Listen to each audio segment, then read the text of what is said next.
오늘 너무 힘들다. 너무 힘들어. 저 어제 3시 반에 잤어요. 새벽 3시 반. 왜요? 3시에 연준이 금리 내리나 안 내리나 지켜보고 있었어요. 원래 3시 딱 되면 숫자가 딱 뜨거든요. 근데 내렸습니다. 0.25. 후추쌤 말대로 예. 진짜 내렸네요. 10월달 내렸고 12월달 더 내리냐 마냐인데, 여기서 중요한 게 뭐냐면 투표권이 있는 분 중에 한 분이 0.25 아니고 0.5 내려야 된다 라고 0.25 거부를 한 거예요. 이미 12월달 내리는 것도 확정인 상태로 거의 내몰려 있다는 거죠. 자산시장이 드디어 버블이 시작하고 있습니다. 12월달에 내리면 우리는 또 안 내리고 버틸까요? 안 그럴 겁니다. 11월, 12월, 1월 이 세 달 중에 하나에 무조건 0.25 내리는 수를 더해야 됩니다. 그러면 내리고 나서도 영향력을 미치지 않을 때는 1월달일까요? 11월, 12월일까요? 제 생각에는 11월, 12월입니다. 아마 이 중에 내릴 거예요. 그래서 미국 금리는 내리는 쪽으로 가고요. 우리나라는 조이는 얘기를 해야 되는 거죠. 엄마, 아빠, 할 수 있다.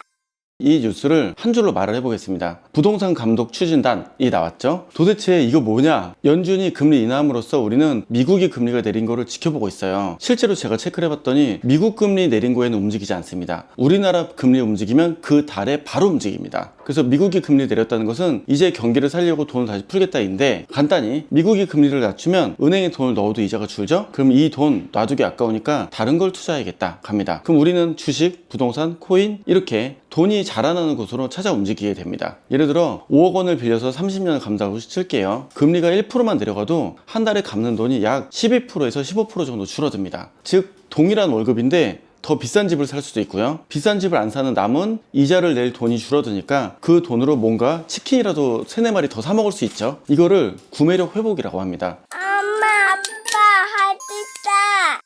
한국은행은 아직 금리를 내리지 않았습니다. 사람들은 이제 곧 내릴 거야 하고 믿어요. 그래서 채권 금리를 보면 금리는 그대로인데 5년물 채권 금리가 계속 떨어져요. 은행 이자는 그대로인데 실은 채권 금리가 떨어진다는 거는 이미 사람들 마음과 시장이 움직이고 있다는 거죠. 그래서 은행의 금리가 동일하다고 말하시면 실은 채권 금리를 보시는 게 맞아요. 채권 금리 5년물을 움직이는 것만 봐도 나의 이자가 줄어든다는 걸 느낄 수가 있죠. 제 거 하나 보여드릴까요? 저 오늘 아침에 문자 받았는데 10시 44분에 가장 반가운 문자가 왔습니다. 뭐냐?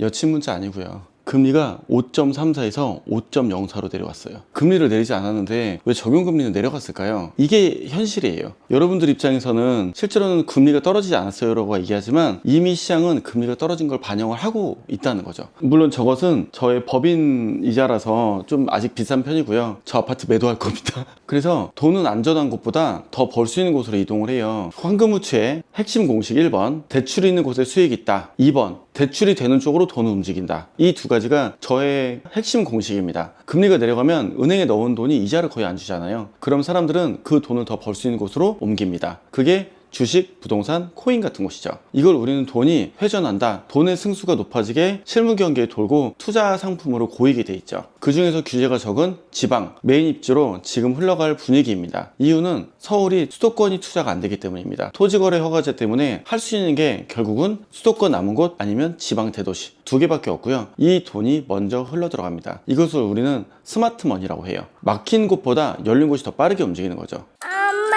아빠, 할 수 있다.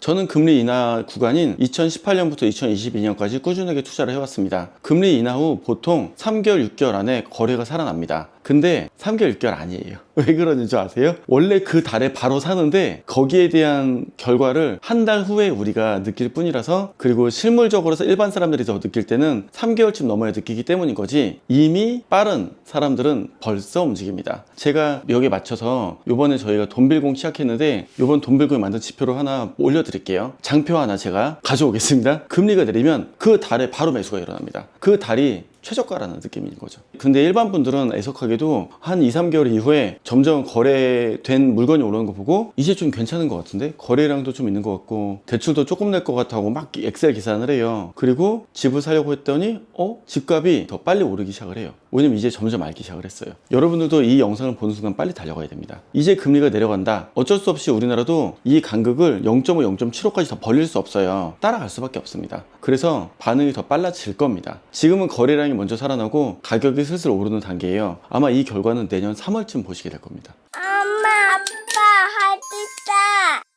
전세가에 대한 다른 꿀팁을 설명드리겠습니다. 정부는 전세를 좀 없애려고 해요. 근데 지금 서울의 전세 평균이 7억입니다. 집값이 13억이면 전세가율이 55, 60%입니다. 이 비율이 높을수록 집값이 잘 안 떨어져요. 쉽게 말하면 10억짜리 집이면 5억 5천, 6억이 전세란 뜻이에요. 이 전세가 깔려 있는 동안 위에 매가가 올라오잖아요. 이로 인해서 실제로 집값이 떨어지지 않습니다. 왜냐면 전세는 이제 없을 거니까요. 점점점 전세가가 올라가면 매가를 서서히 밀어 올릴 건데 규제가 없을 때는 매가가 먼저 오르고 전세가 따라 올랐습니다. 통상 전세의 매가가 한 2배 이상 올랐거든요. 그런데 지금은 규제가 있기 때문에 전세가 오르고 매가가 꾸역꾸역 오르는 그런 기조로 좀 바뀔 거예요. 게다가 2026, 27년에 새 아파트가 줄어요. 입주 절벽이 옵니다. 공급이 줄면 남은 집값이 답이 없어서 밀어 올라가게 돼 있습니다. 이거는 너무나도 단순한 수요와 공급의 법칙이죠. 엄마, 아빠, 할 수 있다.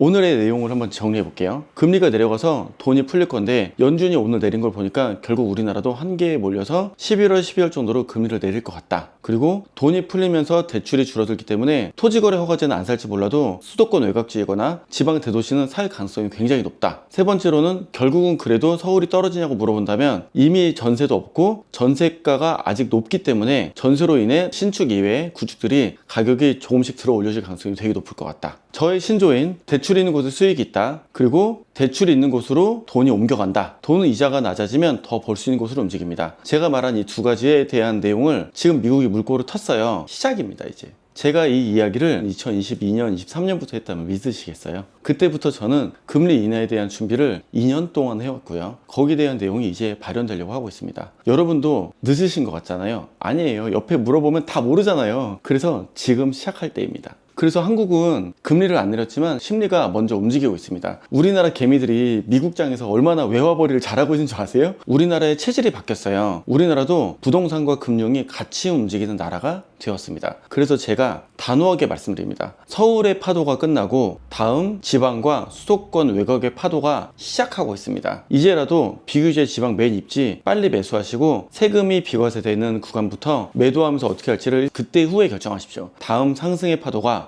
오고 있습니다. 이 영상이 빨리 최대한 올리도록 할 건데 오늘 되게 중요한 내용입니다. 이제 드디어 양적 긴축 그리고 미국의 돈줄을 조이는 게 끝났고요. 미국이 돈을 풀 거고 금리 인하까지 연타로 두 개가 시작을 했습니다. 한국도 따라갈 겁니다. 지금까지 시장을 읽는 남자 황금우치였습니다. 다음 내용에서 다음 매수처에 대한 내용들을 또 얘기해 보도록 하겠습니다. 감사합니다.